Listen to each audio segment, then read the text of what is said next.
Hello all, എല്ലാവർക്കും നമ്മുടെ ചാനലിലെ പുതിയ വീഡിയോയിലേക്ക് സ്വാഗതം. അപ്പോൾ ഇന്ന് എന്താ നമ്മുടെ കണ്ടന്റ് എന്ന് വെച്ച് കഴിഞ്ഞാൽ, ഇന്ന് നമ്മൾ FC റിലേറ്റഡ് ആയിട്ടുള്ള ഒരു കണ്ടന്റ് ആയിട്ടാണ് വന്നിരിക്കുന്നത്.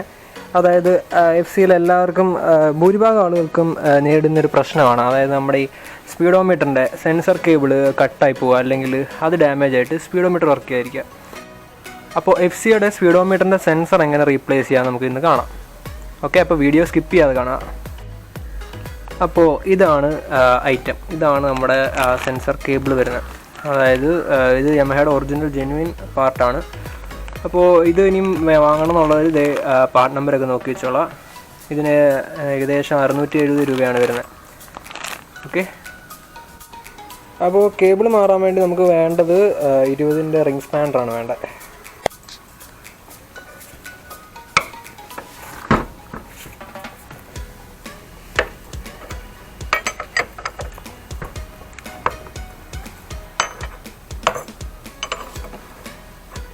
അപ്പോൾ ഇതാ നമ്മൾ ഫ്രണ്ടിൽ ആക്സിൽ റിമൂവ് ചെയ്തിട്ടുണ്ട്. ഓക്കെ, അപ്പോൾ ഞാനിതിപ്പോൾ എന്താ മാറാൻ കാരണം എന്ന് വെച്ച് കഴിഞ്ഞാൽ, ഈ സെൻസറിൻ്റെ കേബിൾ എന്ന് പറയുന്ന സാധനം വിത്ത് ടൈം കുറച്ച് വർഷങ്ങൾക്ക് ശേഷം ഇത് ഹാർഡനാവും. ഇതിൻ്റെ ഈ വയർ ഇത് ഹാർഡായിട്ട് ഈ ബെൻഡുള്ള പോർഷനിൽ വെച്ച് ഇതിൻ്റെ ഉള്ളിലൊരു 3 വയറാണ് വരുന്നത്. ആ 3 വയറും ഈ ബെൻഡ് വരുന്ന പോർഷനുള്ളിൽ വെച്ച് കട്ടായിപ്പോവും. അപ്പോൾ ഇവിടെ നമുക്ക് കാണാം. ഇതിപ്പോൾ എനിക്ക് ആദ്യം ഒരു ചെറിയ കട്ട്, ഒരു വയറിന് മാത്രമേ ചെറിയൊരു കട്ടുള്ളായിരുന്നു. അപ്പോൾ ഞാനത് ടേപ്പ് ചെയ്ത് യൂസ് ചെയ്തായിരുന്നു. കുറച്ച് നാൾ അങ്ങനെ യൂസ് ചെയ്തു. അപ്പോൾ വീണ്ടും പിന്നെ ഇങ്ങനെ പ്രശ്നമായി തുടങ്ങി. അപ്പോൾ എത്ര അത് കണക്ട് ചെയ്തിട്ടും നമ്മളൊരു ഹമ്പ് ചാടുമ്പോൾ, അല്ലെങ്കിൽ ഒരു റോഡിലൊരു കുഴിയിൽ ചാടുമ്പോൾ ഈ ഷോക്കിൻ്റെ ആക്ഷൻ അനുസരിച്ച് അത് വീണ്ടും കട്ടായി പോകുമായിരുന്നു. അപ്പോൾ അങ്ങനെയാണ് ഇപ്പോൾ നമ്മൾ പുതിയ സെൻസർ റീപ്ലേസ് ചെയ്യാമെന്ന് വിചാരിച്ചത്. അപ്പോൾ ആക്സിൽ ഊരിയ ശേഷം നമ്മുടെ ഫ്രണ്ട് വീല് പതിയെ ഇങ്ങനെ ഊരിയെടുക്കുക. ഓക്കെ, ടയർ മൊത്തത്തിൽ ഊരിയെടുക്കണമെന്നില്ല, ജസ്റ്റ് ഇങ്ങനെ ആ വീല് പുറത്തേക്ക് ഊരിയെടുക്കുക. അപ്പോൾ തന്നെ നമുക്ക് സെൻസറിൻ്റെ ഒരു പോർഷൻ കാണാൻ സാധിക്കും. ഇതിപ്പോൾ ഇതിനുള്ളിലേക്ക് നോക്കുകയാണെങ്കിൽ ഇതിലൊരു ഈ ഒരു സെൻസറിൻ്റെ ഒരു ടിപ്പ് എന്ന് പറയുന്ന മാഗ്നറ്റും ഇതിനുള്ളിൽ വേറൊരു മാഗ്നറ്റുമാണ്.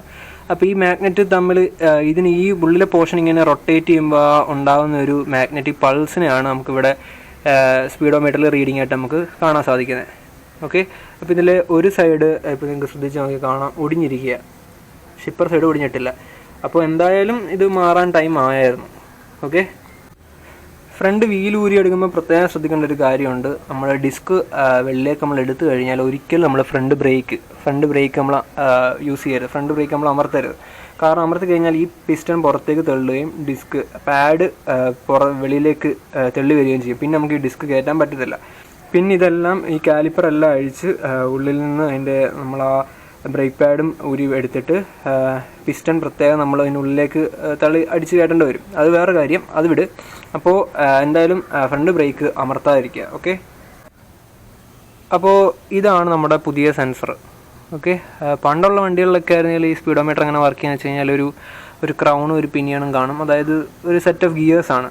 ഒരു മെറ്റൽ ഗിയറും പിന്നെ ഒരു പ്ലാസ്റ്റിക്കിൻ്റെ ഒരു ഗിയറും കാണും. അത് കറങ്ങുമ്പോഴായിരുന്നു ഈ സെൻസർ കേബിളിന് പകരം ഒരു വയേർഡ് കേബിളായിരുന്നു. ആ വയർ ഉള്ളിൽ കിടന്ന് കറങ്ങിയാണ് നമ്മുടെ സാധാ ടൈപ്പ് മീറ്റർ വർക്ക് ചെയ്തുകൊണ്ടിരുന്നത്. അപ്പോൾ ഡിജിറ്റൽ മീറ്ററിൻ്റെ കേസിലാകുമ്പോൾ ഇങ്ങനെ ഒരു മാഗ്നറ്റിക് പൾസിൻ്റെ ബേസിലാണ് വർക്ക് ചെയ്യുന്നത്. ഓക്കെ, അപ്പോൾ ഇനി നമ്മൾ ശ്രദ്ധിക്കേണ്ട കാര്യം എന്താണെന്ന് വെച്ചാൽ, ഇതിൽ നമ്മുടെ ഈ ഹബിൻ്റെ പോർഷനിൽ ഇവിടെ ഒരു തെള്ളി നിൽക്കുന്ന ഒരു പോർഷനുണ്ട്, ഒരു മെറ്റൽ പോർഷൻ. ആ പോർഷൻ ഈ ഗ്യാപ്പിനുള്ളിൽ വരണം. ഈ സൈഡിൽ അല്ലെങ്കിൽ ഈ സൈഡിൽ ഏതെങ്കിലും സൈഡ് വരണം. അതുപോലെ തന്നെ ഈ 2 പോർഷൻ കണ്ടില്ലേ, പ്ലാസ്റ്റിക്കിൻ്റെ 2 ടിപ്പുള്ള പോർഷൻ, ഇതിൻ്റെ സെൻറ്റർ പോർഷനിൽ വേണം ഈ ഇവിടെ ഒരു ഇത് കിടന്ന് ടയറിൻ്റെ കൂടെ കിടന്ന് കറങ്ങാതിരിക്കാൻ വേണ്ടി ഈ ഒരു പോർഷനിലായിട്ടാണ് ഇത് ലോക്ക് ചെയ്ത് വെക്കുന്നത്. ഞാനിപ്പോൾ കാണിച്ചു തരാം. ഓക്കെ, അപ്പോൾ ഞാൻ നേരത്തെ പറഞ്ഞ പോലെ തന്നെ ഈ ലോക്ക് ചെയ്യുന്ന ഈ ഒരു പോർഷൻ ഈ 2 പ്ലാസ്റ്റിക് പീസിൻ്റെ ഉള്ളിൽ തന്നെ വരണം. ഓക്കെ, ഇപ്പോൾ കാണിച്ചു തരാം.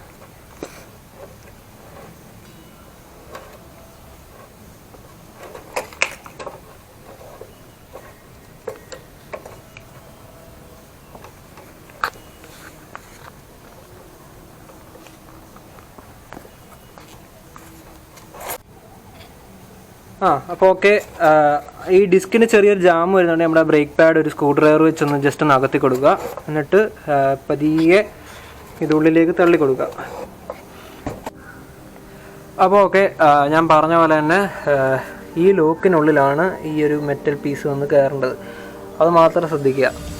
ഓക്കെ, ഇനി നമുക്ക് നമ്മുടെ പഴയ സെൻസർ ഇത് ഈ റൂട്ട് വയ്ക്കുന്ന കറക്റ്റ് ആ സ്ഥലത്തൂടെ നമുക്ക് തിരിച്ച് ഊരിയെടുക്കാം. എന്നിട്ട് അതേ സ്ഥാനത്ത് ഈ പുതിയ സെൻസറിൻ്റെ കേബിൾ നമുക്ക് റൂട്ട് ചെയ്യാം. അപ്പോൾ നമ്മുടെ ഈ സെൻസറിൻ്റെ സോക്കറ്റ് വരുന്നത് നമ്മുടെ ടാങ്കിൻ്റെ അടിയിലായിട്ട് വേണമെങ്കിൽ ടാങ്ക് കുറച്ച് ഈസായിട്ട് ചെയ്യാൻ വേണ്ടി ടാങ്കിൻ്റെ ഈ ഒരു പാനൽ റിമൂവ് ചെയ്താൽ കുറച്ചുകൂടി സിമ്പിളായിട്ട് ചെയ്യാൻ പറ്റും. അപ്പോൾ ഈ പ്ലഗ് ഊരിയെടുക്കുക. അപ്പോൾ അത് നിങ്ങൾക്ക് കാണാം, നമ്മളിതേ പ്ലഗ് അവിടെ നിന്ന് ഊരിയെടുത്തിട്ടുണ്ട്. ഓക്കെ, അപ്പോൾ പഴയ സെൻസർ നൈസായിട്ട് എടുത്ത് കളയുക. അപ്പോൾ നമ്മൾ പുതിയ കേബിള് സേഫായിട്ട് റൂട്ട് ചെയ്തെടുത്തിട്ടുണ്ട്. അപ്പോൾ അത് ആ സോക്കറ്റിലേക്ക് തിരിച്ച് കണക്ട് ചെയ്യാം. അപ്പോൾ നമ്മൾ സെൻസറിൻ്റെ പ്ലഗെല്ലാം നമ്മൾ കറക്റ്റായിട്ട് നമ്മൾ കൊടുത്തിട്ടുണ്ട്.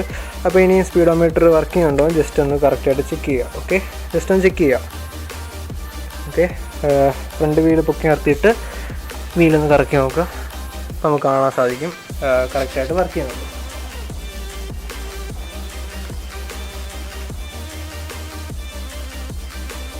ഓക്കെ, ഇപ്പം മീറ്റർ വർക്ക് ചെയ്യുന്നുണ്ടെന്ന് ഉറപ്പ് വരുത്തിയതിന് ശേഷം നമ്മുടെ ഈ വാഷറും അതുപോലെ തന്നെ ആക്സിലിൻ്റെ നട്ടും തിരിച്ചതുപോലെ തന്നെ ഇടുക. ഓക്കെ,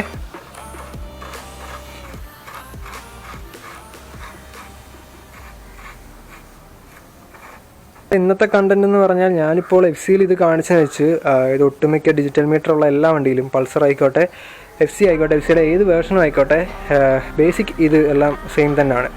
ഈ സെൻസറിൽ തന്നെയാണ് സ്പീഡോമീറ്റർ ഡിജിറ്റൽ സ്പീഡോമീറ്റർ വർക്ക് ചെയ്യുന്നത്. അപ്പോൾ ഇതിൻ്റെ റീപ്ലേസ്മെൻറ്റ് ഏകദേശം ഒരേപോലെ തന്നെയാണ്. അപ്പോൾ വീഡിയോ കാണിച്ച പോലെ തന്നെ ഞാൻ പറഞ്ഞ കാര്യങ്ങളൊക്കെ ശ്രദ്ധിക്കുക. ഈ ഒരു ലോക്കിനുള്ളിൽ വരണം ഈ ഒരു മെറ്റൽ പീസ്. ഓക്കെ, ഈ 2 പ്ലാസ്റ്റിക് പീസിനുള്ളിൽ വരണം, അത് ശ്രദ്ധിക്കുക, എന്നാലേ ഇത് കറക്റ്റ് പൊസിഷനിൽ ഇരിക്കത്തുള്ളൂ. ഓക്കെ, ഇന്നത്തെ വീഡിയോ നിങ്ങൾക്ക് എല്ലാവർക്കും ഇഷ്ടപ്പെട്ടെന്ന് വിചാരിക്കുന്നു, അതുപോലെ യൂസ്ഫുൾ ആയെന്ന് വിചാരിക്കുന്നു. അപ്പോൾ ഈ വീഡിയോയും ലൈക്ക് ചെയ്യുക, ഷെയർ ചെയ്യുക, സബ്സ്ക്രൈബ് ചെയ്യുക. ഓക്കെ.